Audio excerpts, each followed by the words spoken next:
Привет, Якутия! Бодрого, доброго утра всем, кто сейчас проснулся и присоединился к нашему эфиру.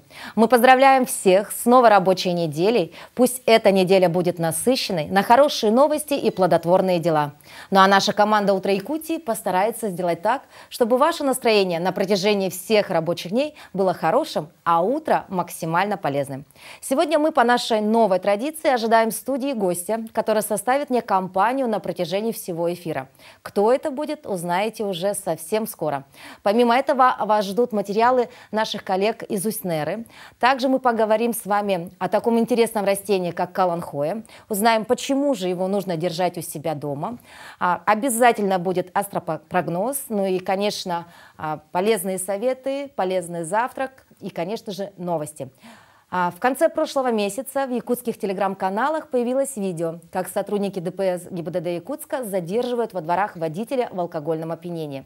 Внимание привлек полицейский, который бежал за автомобилем. Кто же этот герой? Также узнаем сегодня. Следите за всеми новостями в нашем телеграм-канале «Утро Якутии». А если хотите стать частью нашей команды и попробовать себя в качестве мобильного репортера, то мы ждем ваши фото и видеоматериалы на нашу почту.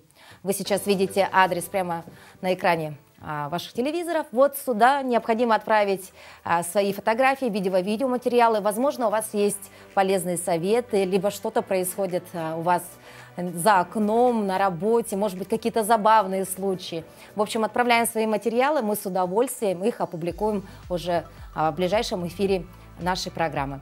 Ну а что волнует нас с самого утра? Ну, конечно, во-первых, это как проснуться, что поесть. Ну а дальше, конечно, интересует, какая же погода за окном.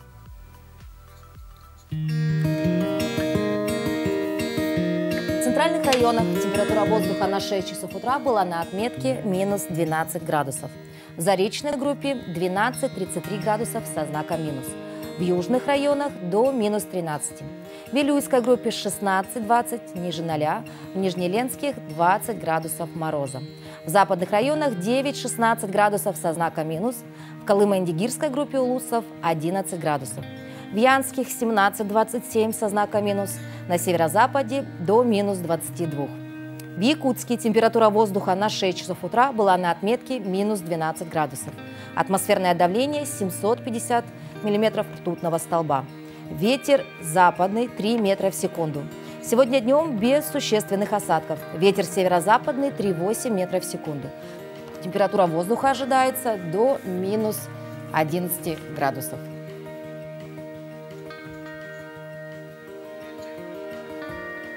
Ну а сейчас пришло время передать слово моим коллегам из информационной службы.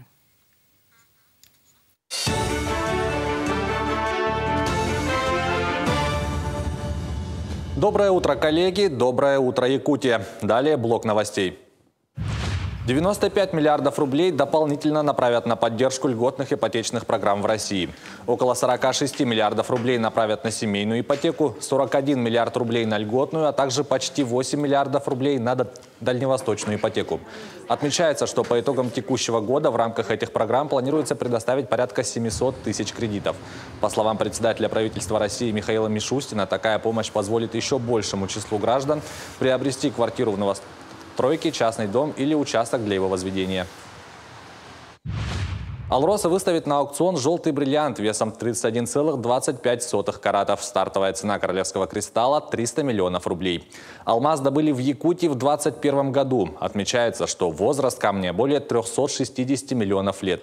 Алроса выставит на аукцион 32 цветных и особо крупных бриллианта. Торги пройдут в Москве с 14 по 16 ноября. До конца года в микрорайоне Звездный в Якутске введут 7 многоквартирных жилых домов. Все 7 домов, вводимых в этом году, строятся в новом секторе С. Их общая площадь составляет более 45 тысяч квадратных метров. В них переедут переселенцы из аварийного жилья не только из города Якутска, но и из районов республики. В целом в этом секторе будет возведено 10 домов площадью 59 тысяч квадратных метров. Оставшиеся дома введут в следующем году. Параллельно с жилищным строительством в Звездном возводятся социальные объекты. В ближайшее время начнутся работы по возведению детского сада на 315 мест. Планируется строительство школы на 990 мест и поликлиники на 600 посещений в смену. Также близится к завершению строительство онкодиспансера на 210 коек с радиологическим отделением и хозблоком, возводимого по нацпроекту здравоохранения. Объект также планируют сдать до конца этого года. Общая готовность составляет свыше 90%. На сегодняшний день онкологический диспансер строится. Строительная готовность на сегодня составляет 91%. Все наружные работы благоустройства все завершены. Сейчас идут работы внутренней отделки. Также идет подготовка помещений по тяжелому оборудованию. Сейчас практически каждый день прибывает оборудование. И к концу года мы планируем сдать данный объект. В Московском доме национальности с декабря прошлого года проходит выставочный проект «Герои ЗОВ», посвященный российским военнослужащим. Выставочная галерея пополнилась новыми работами якутских художников, портретами 8 бойцов из Республики Саха. Они выполнены по мотивам фотографий. Картины написаны художниками Юрием Голиковым, Федотом Макаровым и Валентиной Никифоровой. В экспозицию также войдут картины Нюргуяна Никифоровой Оюны и Семена Нучеканова. Представлены портреты героев России Александра Колесова, Алексея Неустроева, Филиппа Евсеева и Дмитрия Егорова с позывным «Сунтар». Командир батальона «Барс-2» Василий Егоров и поэт, офицер инженерных войск Минобороны России, выходец из Жиганского района Анатолий Храмов.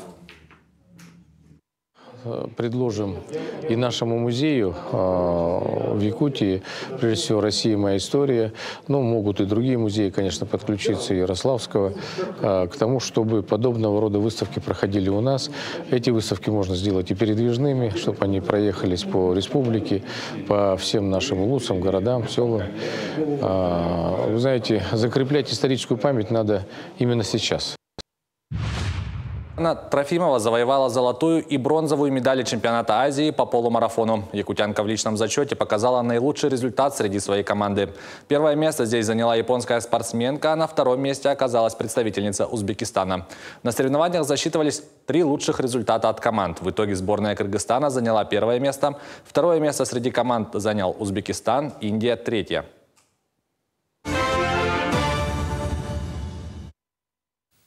Доброе утро! А сейчас я рада представить вам мою соведущую этого понедельника. Это Вероника Тамтосова.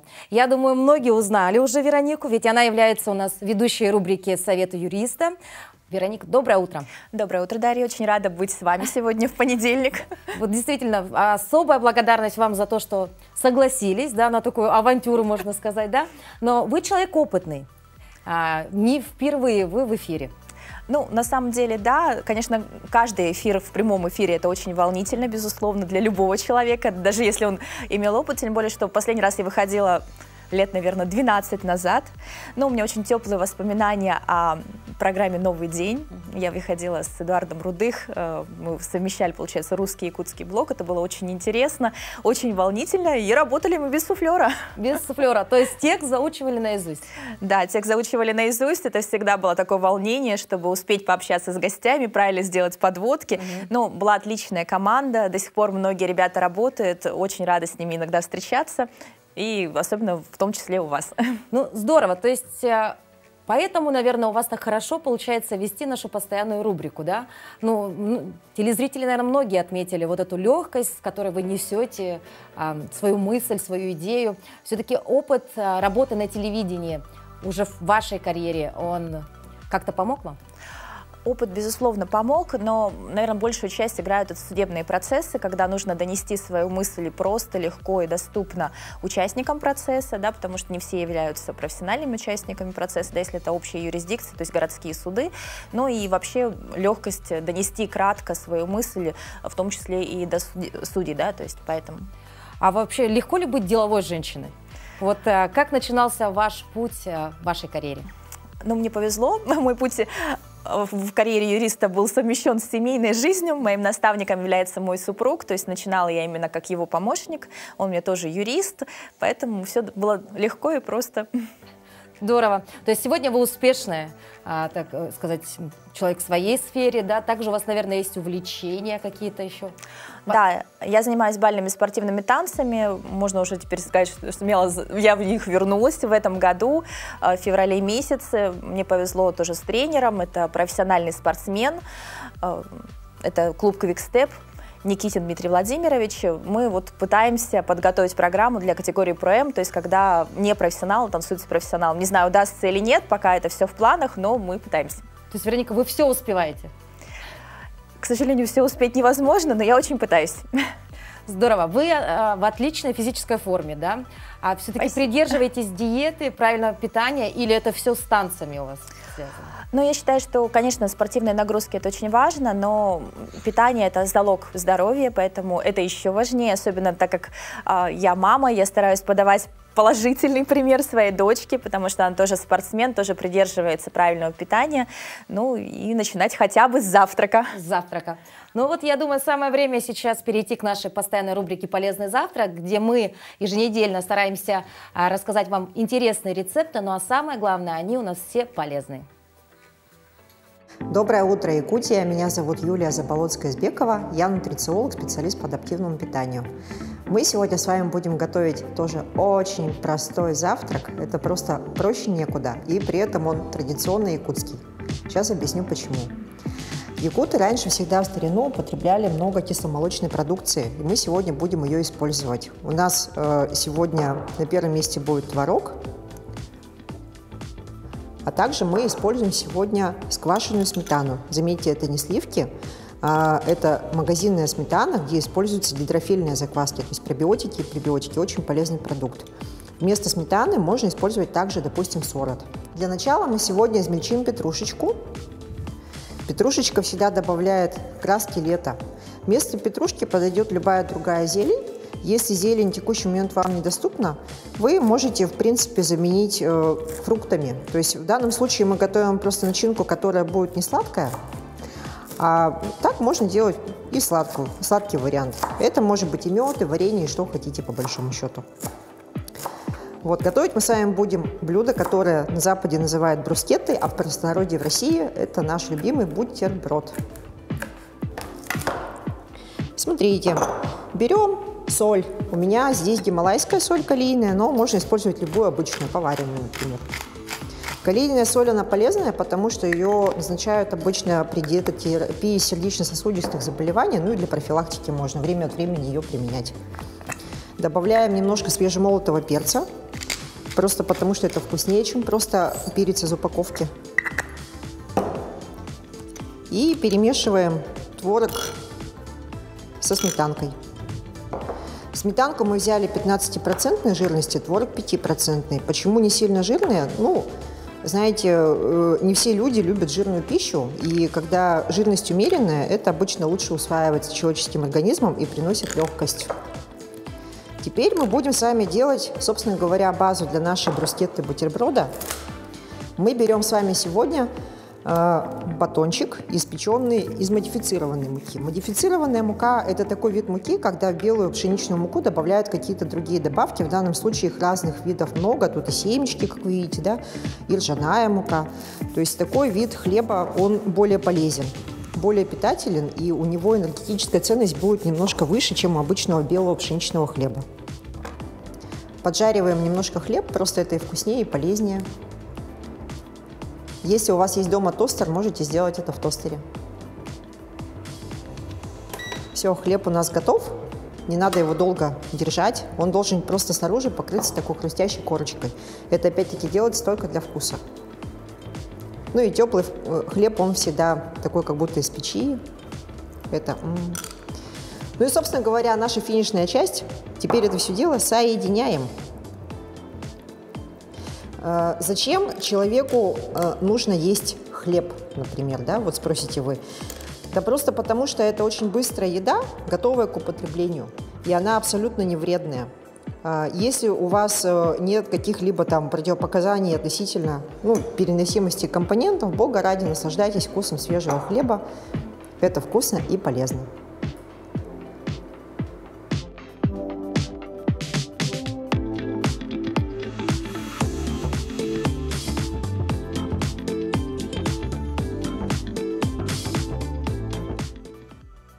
что сказать, всем приятного аппетита, кто сейчас завтракает.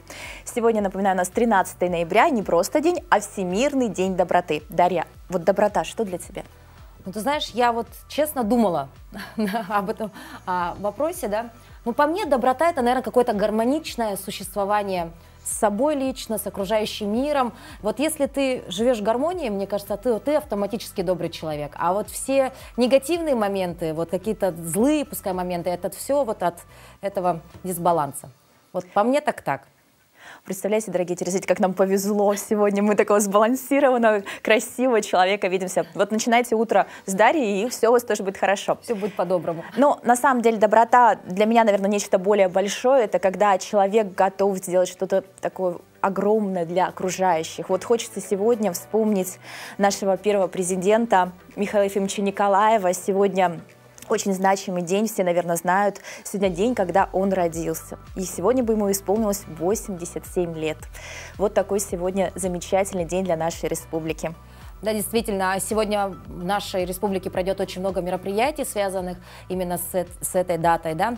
Ну а мы, конечно, продолжаем восхищаться, вспоминать, светлая память Михаилу Ефимовичу.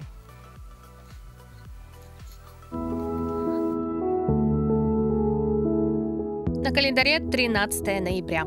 Сегодня отмечается Всемирный день доброты, Международный день слепых, День войск радиационной, химической и биологической защиты России, День службы защиты государственной тайны вооруженных сил России. По народному календарю – День Спиридона и Никодима. На Руси в этот день полагалось переводить кур в зимние закуты, а также отмечать старых и слабых, выбирать птицу на убой. Готовили разные блюда из курятины – запеченную или фаршированную курицу, котлеты из куриного фарша и курники. Охотники также пользовались на Никодима и Спиридона особым почетом. В это время они выходили на первую заячью охоту по свежему снегу. Зайчатина считалась лакомством, и если удавалось изловить зверя, семью охотника в этот день ждал вкусный ужин. Этот день в истории. В 1851 году установлена первая в России телеграфная связь между Москвой и Петербургом. В 1872 вышло в свет первое издание азбуки Льва Толстого. В 1921 основан Государственный академический театр имени Евгения Вахтангова. Сейчас при театре работает театральное училище имени Щукина. В 1938 в Москве основан Институт машиноведения. А в 1971 автоматическая межпланетная станция «Маринер-9» вышла на орбиту и стала первым искусственным спутником Марса. В этот день родились Георгий Бабакин, советский инженер-конструктор, создатель советских луноходов. Михаил Николаев, первый президент Республики Саха-Якутия. Ольга Орлова, российская певица, актриса. Именины отмечают Александр, Алексей, Анатолий, Артемий, Василий, Всеволод, Герман, Иван, Иннокентий, Кузьма, Леонид, Никодим, Николай, Петр, Роман, Сергей, Спиридон, Степан, Трофим, Федор и Яков.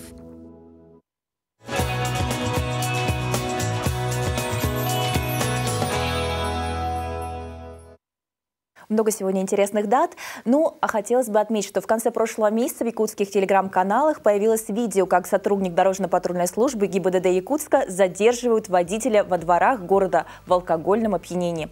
Но все внимание к себе привлек полицейский, бежавший за автомобилем. Силовик догнал автомашину и уже умудрился на ходу запрыгнуть в салон. В итоге остановил ее. Ну, просто сценарий для блокбастера. Давайте узнаем, кто этот супергерой.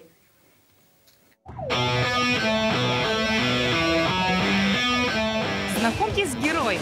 31-летний инспектор ДПС, лейтенант полиции, уроженец Эвено-Батантайского района Арнольд Григорьев. Работает в ГИБДД уже 6-й год и убеждает нас, что подобные происшествия в его работе происходят нередко. У нас поступила ориентировка в районе Борисовки. Произошло дорожно-транспортное происшествие с участием водителя алкогольного опьянения. То есть он задел транспортное средство и скрылся с места. После чего по маршруту мы выявили транспортное средство, то есть это было Subaru Legacy серебристого цвета. Водитель вел себя неадекватно, проехал на запрещающий сигнал светофора. Также мы организовали преследование, пытались остановить транспортное средство, но данный гражданин вел себя неадекватно и создавал аварийные ситуации. После чего данный гражданин заехал во дворы, то есть по Короленко. Мне пришлось принять меры, выйти, остановить транспортное средство, так как человек создавал угрозу жизни граждан. В свободное время Арнольд ходит в спортзал, у него прекрасная физическая форма, благодаря которой он, собственно, легко и красиво догнал пьяного водителя. Поэтому молодежи настоятельно рекомендует заниматься спортом, следить за своим здоровьем и в любых ситуациях оставаться людьми. Водитель вел себя, да, агрессивно, неадекватно, ругался, хватался за форменную одежду, пытался ударить. Вот. Ну, тем самым мы его пресекли. Ну, его ждет лишение прав, также, ну, там будет уже судья, наверное, решать. Оказывается, герой месяца нынешней весной спас заплутавшего на Хандокской трассе иностранца. Об этом якутяне узнали случайно из соцсетей, где супруга потеряшки благодарила Арнольда и его коллегу. Сегодня инспектор ДПС проходит плановую диспансеризацию и совсем скоро вновь приступит к службе. В начале месяца в Якнете появилось еще одно видео задержания нарушителя сотрудников ГИБДД. Инспектор запрыгнул на багажник автомобиля, который мчался на всех парах. Якутского бэтмена зовут Константин Филиппов. Он проходит стажировку на инспектора ДПС ГИБДД. Уклоняясь от наезда, Филиппов запрыгнул на багажник иномарки и удерживался на нем, несмотря на высокую скорость. Водителем оказался 16-летний парень, угнавший автомобиль у знакомых своих родителей. Надеемся, что после этого смелого подвига Константина Филиппова примут на службу. Ну, прям сценарий для фильма. То есть кто-то на машине, кто-то за машиной. Отрадно, что у нас такие молодые, ответственные инспекторы. Да, я согласна с тобой, Вероника, потому что действительно работа у сотрудников ДПС нелегкая. Да? Это по-настоящему, мне кажется, мужская работа, потому что была бы женщина на этом месте, ну, конечно, бы не хватило столько смелости и храбрости бежать за машиной, да, останавливать. Ну, я думаю, наши ребята, ну, это пример для подражания, я бы сказала. Безусловно, пример для подражания, но я с тобой не совсем согласна. Сейчас очень много сотрудников ДПС женщин, они такие же ответственные и храбрые. Ну и вообще очень много женщин в разных профессий, которые занимают должность судьи, должность прокурора. То есть этим уже никого не видишь, они прекрасно справляются своими обязанностями. Должность адвоката, правильно? Ну да, и адвоката, конечно, тоже. Действительно, в современном мире сегодня женщину встретить вот именно в таком нелегком труде, как юриспруденция, можно уже практически, ну, я думаю, ежедневно, да? Вот да. Как обстоят дела вот на твоей практике? Сегодня женщина достойно может работать в такой нелегкой сфере? Я считаю, что есть дела, которые женщина может быть как-то проще немножко вести. Это дела, связанные с семейными спорами, да, особенно на стороне защиты слабого пола, да, потому что все-таки там много психологических аспектов. Мы, то есть, выполняем такую тонкую функцию, особенно когда речь идет о примирении сторон, вот кто ведет семейные дела, да, это очень важно. Мне кажется, и женщины, ну, на мой субъективный взгляд, справляются немножко легче.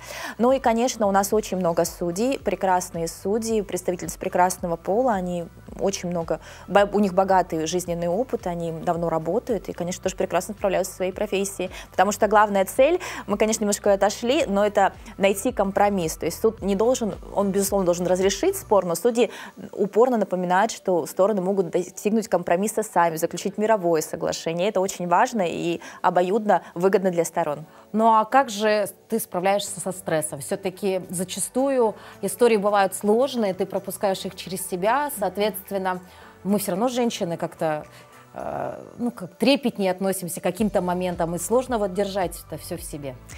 Ну, безусловно, я считаю, что физическая нагрузка, мы опять к ней возвращаемся, в любое ее проявление она полезна, это может быть йога, это может быть спортзал, ну и, конечно, нужно уделить внимание какому-то творческому направлению, то есть что-то сделать руками. Я не могу похвастаться прям такими направлениями, но все равно с ребенком мы стараемся, она у меня очень хорошо рисует, и когда есть возможность пройти какой-то совместный мастер-класс, что-то вместе вылепить из глины, мы стараемся воспользоваться этой возможностью. То есть это твой такой некий антистресс, да? Да, ну вообще ребенок — это мой огромный антистресс.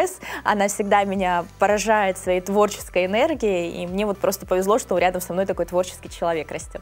Ну и мы видим, что и ты замечательная мама, да, и вот твое увлечение спортивными бальными танцами, это что-то вот невероятное. Я думаю, что у каждого человека должна быть вот та самая отдушина, как и у героя нашего следующего сюжета.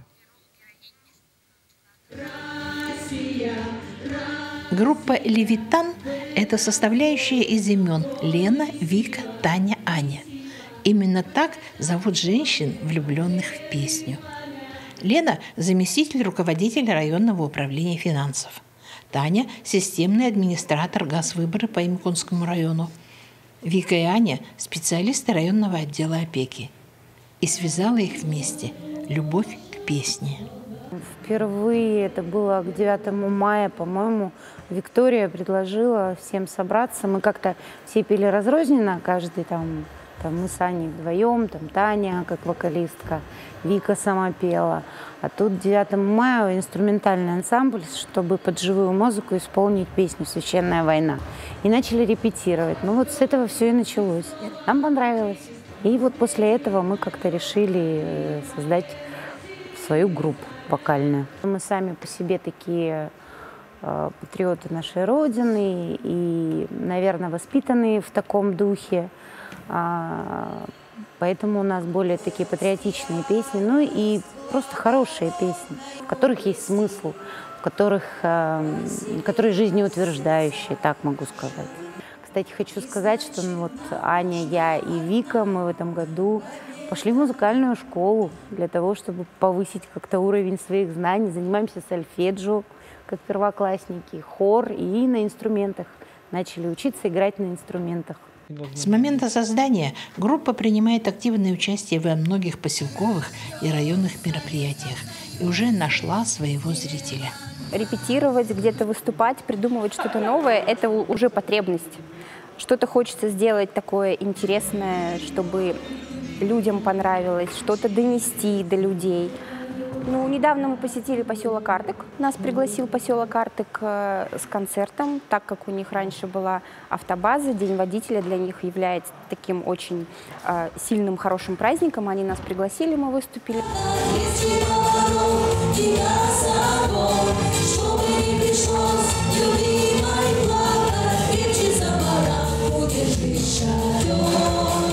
Сейчас впереди ожидаются Аймиконские звезды, фестиваль, и мы бы, конечно, хотели поучаствовать, и вот будем готовиться. Будем разучивать 2 новых песни, абсолютно для нас новых, мы никогда их не исполняли, будем готовиться.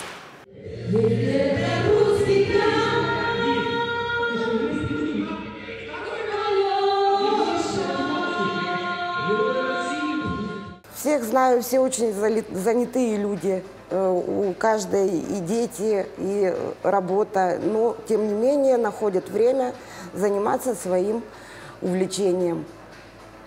Поет очень интересный репертуар, который прививает любовь к родине, к отчизне, к своей, к пониманию, зачем мы живем, что мы делаем. Вот. Ну, в общем, девчонки молодцы.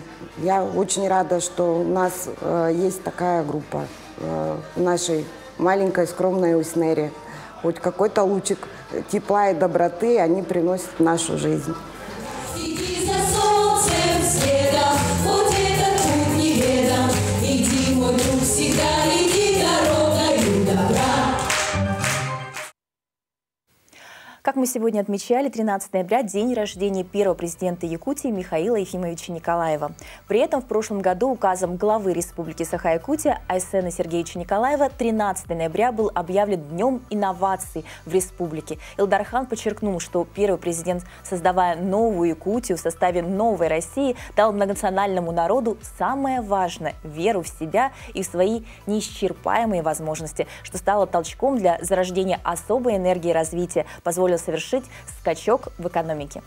Михаил Ефимович был новатором во всем. Он не боялся новых и смелых решений и активно внедрял их во все сферы, начиная от образования, сельского хозяйства, заканчивая промышленностью, социальным сектором и другими ключевыми направлениями. Сегодня в нашей студии Павлов Василий Климович, ректор Малой академии наук Республики Саха-Якутия. Доброе утро. Доброе утро. Какие инновационные решения первого президента вы подчеркнете прежде всего? Ну, во-первых, это был человек будущего. Он все время верил, что у нас есть все возможности для того, чтобы развивать и смотреть наше будущее как раз с уверенностью, потому что мы можем это себе позволить и также можем все это развивать очень хорошо и активно. Но дело в том, что я где-то 30 лет вместе работал с Михаилом Ефимовичем, был его помощником, когда он был первым президентом, когда он был в Совете Федерации, в Государственной Думе, и потом, когда он был государственным советником. И все время меня удивляло то, что этот человек был невероятно высокообразованный, человек, который много читал, каждый день много книг. И что самое важное, эти знания ему позволили себе создать такое видение мира, которое позволяло ему решать вопросы очень стратегического характера. Каким образом развивать республику, чтобы она стала релевантной, чтобы она стала одним из пионеров и быть на самом острие всех тех изменений, которые происходили. Особо хочу подчеркнуть, что в области образования он очень много сделал. Огромные были вложения финансовые в инфраструктуру, в развитие, в кадры. И эти все вопросы решались очень системно. И что еще важно, да, так сказать, его правительский дар. Это на самом-то деле не какое-то там интуитивное, да, так сказать, явление. Это событие, которое было вызвано тем, что он очень много оценивал, читал и рассуждал о будущем. И это нам помогло сейчас и помогает очень сильно. В этом плане я хочу сказать, что его слова, которые он еще говорил в начале 90-х, модернизация, инновация, это сейчас стало нашим мейнстримом, и мы это все используем. Да, сегодня его высказывания, это уже практически, да, крылатые слова, да, это вот афоризм, это, то есть мы сейчас, цитируя его, мы понимаем очень многое, да, что вот как вы говорите, он смотрел наперед, он знал. Да, он все время говорил, да, так сказать, думайте глобально, хотя вы действуете локально, но всегда нужно думать очень широко. Ну вот надо вспомнить, что одно из глобальных направлений было работа с одаренными детьми. А как сейчас она ведется? Да, действительно, он все время говорил, что дети — это наше будущее. Они живут будущим. И это будущее у нас состоит от того, какое качество образования мы дадим нашим детям. И самое важное, у наших детей есть действительно все способности. Главное — дать им эти возможности. Для этого в 1999 году, последний год его президентства, были созданы очень интересный институт, да, форум, физико-математический форум Ленинский край, потом превратился в Малой академии наук Республики Саха-Якутия, которую я сейчас возглавляю. Это вот как раз очень хорошая платформа для наших детей. У нас 60 тысяч детей, которые через личные кабинеты с нами работают. И получается, огромное количество детей республики как раз вовлечено в это движение одаренных детей, высокомотивированных и тех ребят, которые хотят видеть себя стейкхолдерами развития Якутии. Это очень интересно. Очень интересно. А вообще все ли проекты, вот задуманные первым нашим президентом, вот как раз-таки касаемо одаренных детей, были реализованы? Или что-то сейчас еще идет в разработке есть? Действительно, он очень хотел, особенно важно, да, отметить, он очень хотел видеть свою малую родину, это село Чапаево, таким центром, да, создать такой якутский Кембридж. И я вот думаю, что сейчас оказались все вот те условия, возможности, которые нам дают право очень позитивно в этом направлении думать. И особенно это получило поддержку Ильдархана. И я думаю, что очень быстро все это может развернуться. И действительно мы можем увидеть начало нашего Кембриджа нового, да, так сказать, инновативного международного университета Чапаева. Скажите, пожалуйста, а какие-то новые веяния, новые тенденции появились, вот, которые в мире уже внедряются? Да. Мы уже обычно опережаем даже. Да, Якутия, мы не должны сидеть, да, так сказать, как говорится, и плестись в конце вагона. Действительно, нам нужно бежать впереди, потому что развитие нашей республики, оно абсолютно зависит от того, какие новые технологии мы можем обрести и использовать. И в этом плане мы сейчас в мире живем в эпоху революции, да, так сказать, технологических, цифровых и прочее. И действительно наша республика становится такой цифровой, это уже отмечено. Недавно же были визиты, вы знаете, Грефа, и также все время обращают внимание, что Якутия стала одним из лидеров IT-индустрии. И вот в этом направлении у нас дети сейчас очень имеют большие экспертизы в этом направлении и работают, разрабатывают очень интересные новые программы. И эти проекты потом имеют большое приложение. То есть в аппликационном плане и прочее это те возможности, которые создают огромный потенциал для развития нашего молодого поколения.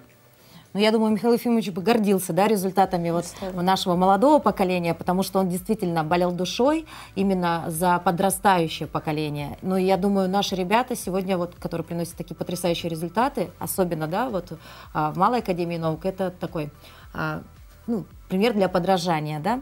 А вот сегодня ведется очень большая работа по увековечиванию наследия первого президента, да. Немного вот на эту тему давайте поговорим. Дело в том, что Михаил Ефимович Николаев 13 ноября, это его день рождения, всегда отмечал очень хороший такой праздник. Это было мероприятие, связанное с вручением именных премий первого президента «Знанием победишь» Scientia Vinces. В 2002 году состоялось первое вручение, это получается 21 раз мы будем делать в этом году без Михаила Ефимовича. И сейчас уже есть такие замечательные ребята, которые сегодня будут получать как раз на прямом эфире, благодаря поддержке национальной вещательной корпорации НВК «Саха». Мы все увидим наших героев, да, так сказать, ребят, которые сделают имя республики еще более ярким, сияющим, да, так сказать, и надеюсь, что это увлечет еще больше молодых людей. Ну, очень отрадно это слышать. Будем надеяться, что это увлечет, правда, как можно. Что бы вы пожелали нашему молодому поколению, чтобы еще привлечь внимание, заинтересованность в новых технологиях, в развитии республики через них?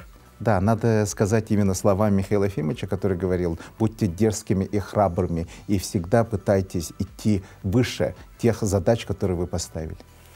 Василий Климович, золотые слова. Я вот в начале нашей беседы говорила о том, что мы можем цитировать нашего первого президента, потому что его напутствия, они актуальны сейчас, и, мне кажется, будут актуальны еще много-много лет, вот, я не знаю, через поколения, через века. Да. Потому что действительно человек был мудрый, умный, но самое главное, он очень любил свою родину и очень болел за все происходящее. Да, в этом плане мы очень счастливы, потому что как раз руководители Якутии всегда были людьми прозорливыми, видящими будущее.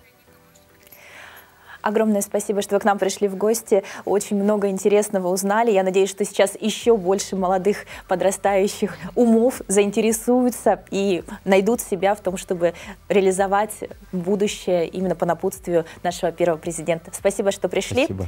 Дорогие друзья, всем еще раз доброго утра. Ну и сейчас мы переходим к новостям.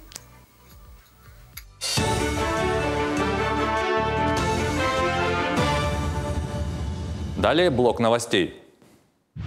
Специалисты Национального исследовательского университета разработали зарядную станцию для электроавтомобилей, изготовленную на базе отечественного программно-аппаратного комплекса.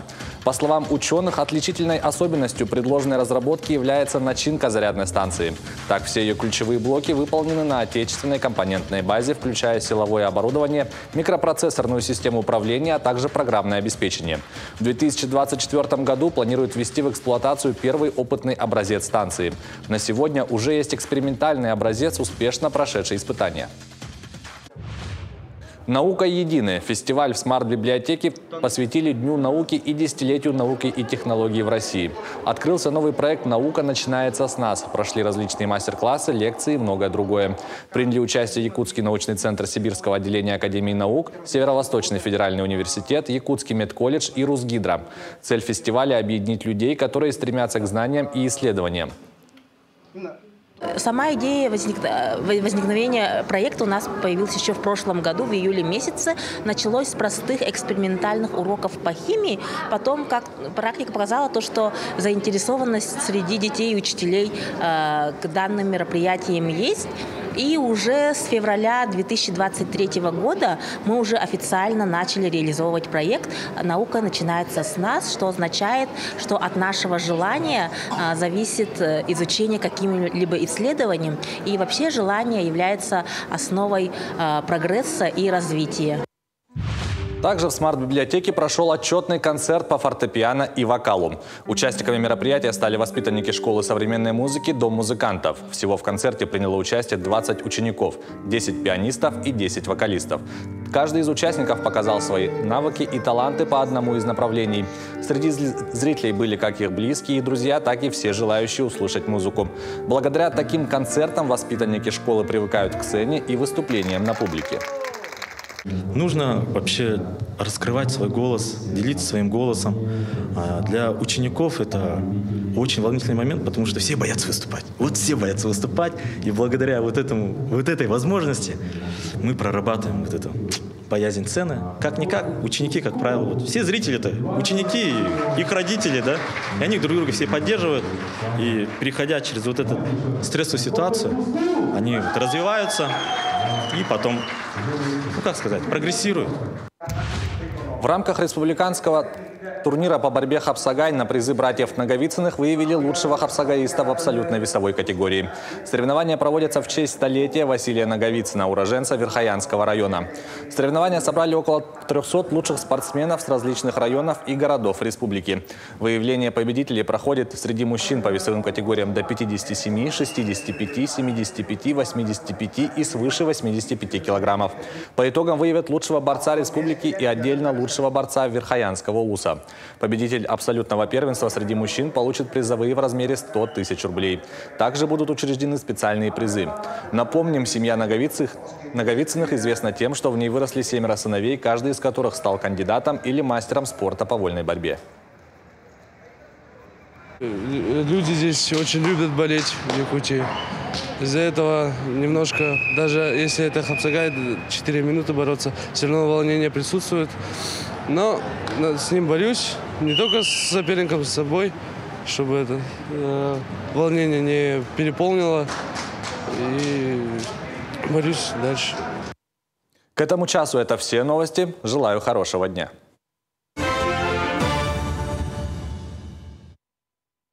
Всем еще раз доброго утра. Понедельник день тяжелый, поэтому начинайте его вместе с нами. Кстати, должна заметить, некоторые верят нумерологам, предсказаниям, картам Таро, там гороскопы читают обязательно с утра. Вдруг в понедельник не с той ноги начал. А вот ты веришь? Ну, ты знаешь, я вот, честно говоря, нет. Но в рамках своей работы я, конечно, читаю гороскоп по понедельникам, да, во время эфира. Но, знаешь, в одно ухо влетело, в другое вылетело. Я как-то более приземленный человек и считаю, что все-таки нужно надеяться только на себя. И вот как все зависит от человека, а звезды здесь ни при чем. А вот кто-нибудь даже жениха, между прочим, по знаку зодиака выбирает. Ну, ты знаешь, это, наверное, что-то невероятное. То есть проснулась, прочитала, что сегодня мужчину должна встретить, и вот просто идешь по улице и обращаешь внимание на всех мужчин, да, резко? Нет, ты сразу резко спрашиваешь у каждого, в какой год, в какую дату, в год кого он родился и в какой месяц. Ну, ты знаешь, вот раньше говорили, что в семье должен быть один медик, один педагог, обязательно должен быть юрист в семье, а в современном мире, видимо, еще и астролог должен быть среди родственников, нумеролог. Точно. Вот кого нам не хватает. Да. Ну, давайте перейдем, наверное, к гороскопу. Кажется, он у нас тоже запланирован. Узнаем, вдруг сегодня самый счастливый день в моей жизни.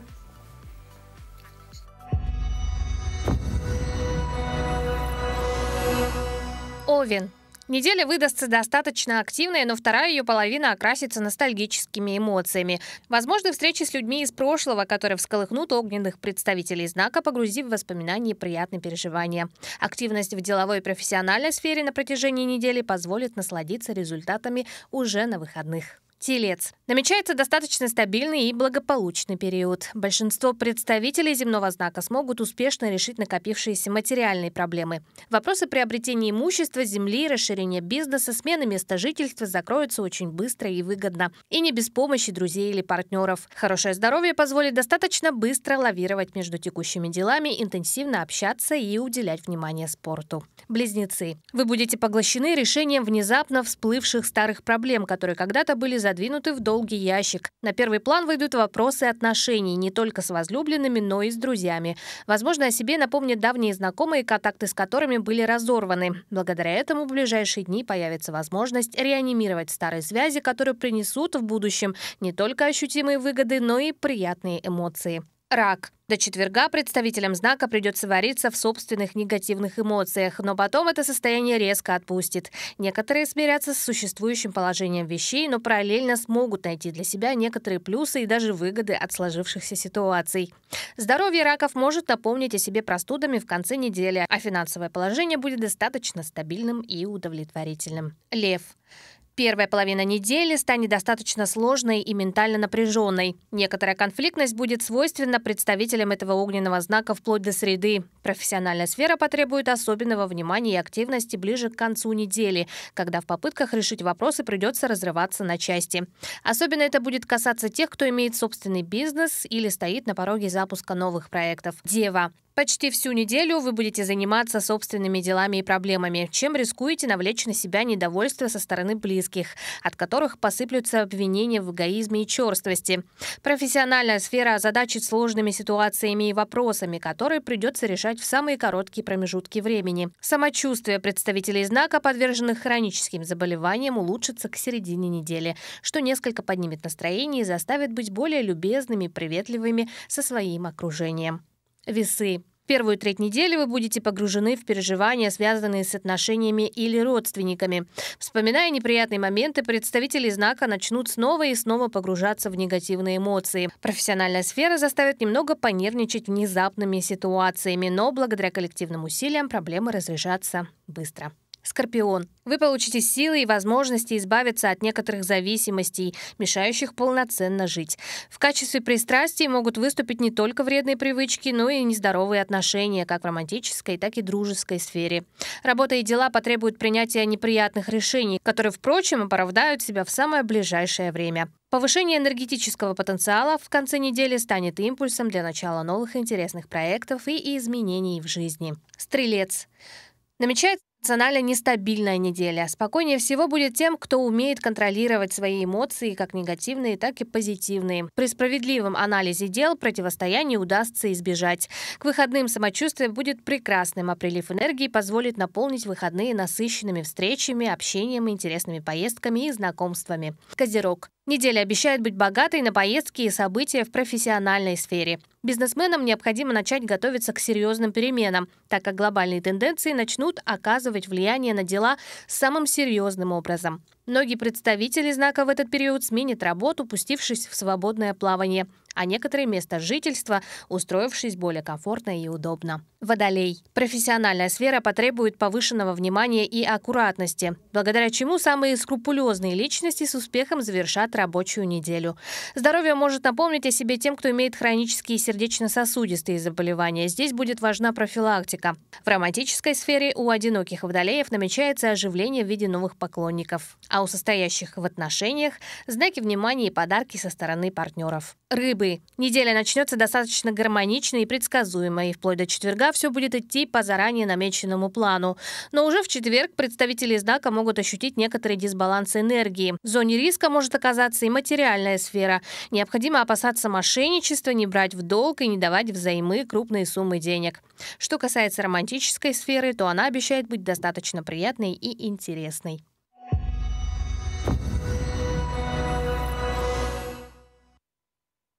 Ну, что сказать, мне кажется, надо философски относиться к гороскопу, потому что если вот отнестись серьезно к моему предсказанию, я вот, например, лев, как-то жутковато становится. Ты знаешь, это из серии того, что если все хорошо говорят, значит хороший гороскоп. Если вдруг что-то не так и говорят, предостерегает нас от чего-то, сразу думаешь, нет, не верю, тогда не верю. А вот когда все хорошо, верю. Не, ну тогда можно просто заходить в интернет и искать. Вот здесь хороший гороскоп, вот здесь не очень хороший гороскоп, а здесь вот еще лучше. Слушай, ну а потом можно еще по-другому рассуждать. Сегодня я Овен, завтра я Дева, а послезавтра я буду Козерогом. А почему бы нет? Нет, ну там же еще можно китайский гороскоп посмотреть, звезды посмотреть. Кстати, у тебя есть, не знаю, любимая звезда? Любимое растение? Вот общаемся уже часика, я ничего тебе не знаю. Ну, так про звезды или про растения мне нужно сказать? Начнем сначала со звезд. Со звезд? Нет. Про звезд ничего тебе не скажу, и тем более любимой звезды так тем более нет. Ну а что касается растений, ну ты знаешь, я вот в последнее время, может быть, возраст пришел ко мне, стала увлекаться вот комнатными растениями. И, кстати говоря, кабинет свой украсила недавно, насадила там всевозможные растения, но названий пока не знаю. И, кстати, мне потом уже посоветовали, что перед тем, как посадить их, пересадить, нужно было посмотреть лунный календарь. А вот ты тоже там, я насколько помню, там есть приметы, что нужно там что-то украсть, там где-то сорвать, именно чтобы тебе не подарили, не купить, а вот именно вот отрезать самой тихонечко, поставить стаканчик. Что-то наоборот нужно, чтобы дарили. Ты знаешь, я не очень суеверный человек, вот и во все такие моменты особо не верю. Взяла растение, взяла горшок, землю, пересадила, но я думаю, судя по ним, они у меня очень хорошо растут сейчас, я все сделала правильно и без календаря, и без суеверия, ничего я не отрывала, ничего не подкладывала, растут Радует глаз. Слушай, на тебя, наверное, легкая рука. А мне вот кажется, что все-таки вот у меня, например, только некоторые растения растут. А вообще говорят, что есть растения, которые больше подходят определенным знакам зодиака, а есть, которые определенным комнатам больше подходят. То есть что-то лучше там в спальне держать, что-то лучше именно в детской держать, да, что-то на кухне лучше посадить. Ну, а сколько полезных растений. Вообще, на самом деле, это очень интересно, но жалко, вот ботаникой не увлекаюсь. Ну, ты знаешь, у нас вот есть постоянная рубрика «Сад и огород», в которой мы постоянно говорим вот о тех самых замечательных растениях. Мы рассказываем о том, как за ними ухаживать, как помогать, как, возможно, приобрести, на что правильно обратить внимание. Я, наверное, посмотрю, потому что я в основном так готовлюсь к своей, теперь буду еще утром пораньше вставать и смотреть эту рубрику. Я, насколько поняла, у нас сегодня очень интересно, у нас расскажут о лечебных свойствах растения каланхоэ, да? Да. Все верно. Каланхоэ, это вот помимо своих многочисленных лечебных свойств, считается растением удачи, богатства и благополучия в разных сферах. Например, если растение чувствует себя хорошо и выглядит хорошо, то у владельца в финансовом плане тоже, говорят, все будет отлично. А вот если начинает чуть-чуть уже вести себя иначе, подвял, допустим, цвет поменял, нужно задуматься. Я задумалась, что теперь вот у нас скоро грядет Новый год, я, наверное, половине точно подарю каланхоэ. А почему бы нет? Хорошая идея. Отличный подарок. А теперь слушаем, как же его выращивать. Доброе утро, меня зовут Валерия, я профессионально занимаюсь озеленением помещений. Сегодня я хочу вам рассказать про растение каланхоэ. Оно принадлежит к роду толстянковых, то есть это как денежное дерево. Цветет каланхоэ очень красиво, у него разные цвета, бывают розовые, красные, беленькие. Его очень часто дарят в подарок из-за своей красоты. В уходе он абсолютно неприхотлив, но чтобы не получилось вот такого вытягивания листвы, нужно подобрать правильный грунт и правильный уход. Вот обратите внимание на это растение, стебли очень тонкие, вытянутые и листва достаточно мелкая. Если не предпринять меры по хорошему уходу, то растение так и будет вытягиваться и совершенно не будет радовать своим цветением. В сравнении вот с этим каланхоэ, здесь он компактный, листва очень плотная, тургор хороший и миленькое цветение. Каланхоэ – это суккулент. И для того, чтобы грунт был хороший, нам понадобится 60% основы, то есть торфа или листовой земли, и 40% это разрыхлители. Песок, циолит, пеностекло и кирпичная крошка и агроперлит. Помимо хорошо дренированного грунта, каланхоэ нуждается в хорошем освещении. Поливать его стоит не так часто, достаточно будет 1 раза в неделю. Но самое интересное заключается в уходе в том, что каланхоэ сложно повторно зацвести, поэтому для этого нам нужно создать ему стрессовую ситуацию. Зимой нужно будет понизить температуру примерно до 12-15 градусов, сократить световой день, он должен составлять порядка 8-9 часов. И при таких условиях каланхоэ порадует вас цветением весной. Всем доброго утра, до свидания. Но я, правда, узнала много интересного, прям захотелось тоже у себя на окошке какой-нибудь красивый цветочек. Ну а мы напоминаем вам, дорогие друзья, что вы смотрите прямой эфир программы «Утро Якутии». И сегодня со мной потрясающая соведущая, это Вероника Тамтосова, наш, сказать, рубрикант, который ведет рубрику, да, у нас «Советы юриста», но сегодня выступает в качестве вот утренней ведущей. Вот каково тебе такой опыт? Честно скажи, во-первых, самый главный вопрос, который задают нам всем, выспалась ли ты? И как ты проснулась? Я просто не пыталась выспаться. Честно скажу, мы вчера поздно закончили съемки. У нас еще один чудесный проект от Союза танцевального спорта. Мы скоро его анонсируем. Обязательно поделимся с вами прекрасными видео. Там авторская музыка нашего композитора, местного композитора. Вот такой вот секрет. Но самый стресс я испытала, когда мне пришлось откапывать машину. Вот, поэтому я думаю, что всем без исключения сейчас будет полезно узнать прогноз погоды, кто еще не слышал и не выходил в выходные из дома. Да. Действительно, романтическая была обстановка вчера, да, снег кружится, и летает, ну а утром для многих автолюбителей... Да, это было сложно, поэтому вставайте пораньше выходите, просыпайтесь вместе с нами. Ну а что с погодой? Ну, в Якутске температура воздуха на 6 часов утра была на отметке минус 12 градусов. Атмосферное давление 750 миллиметров ртутного столба. Ветер северо-западный 3 метра в секунду. Сегодня днем без существенных осадков. Ветер северо-западный 3,8 метра в секунду. Температура воздуха ожидается до минус 11.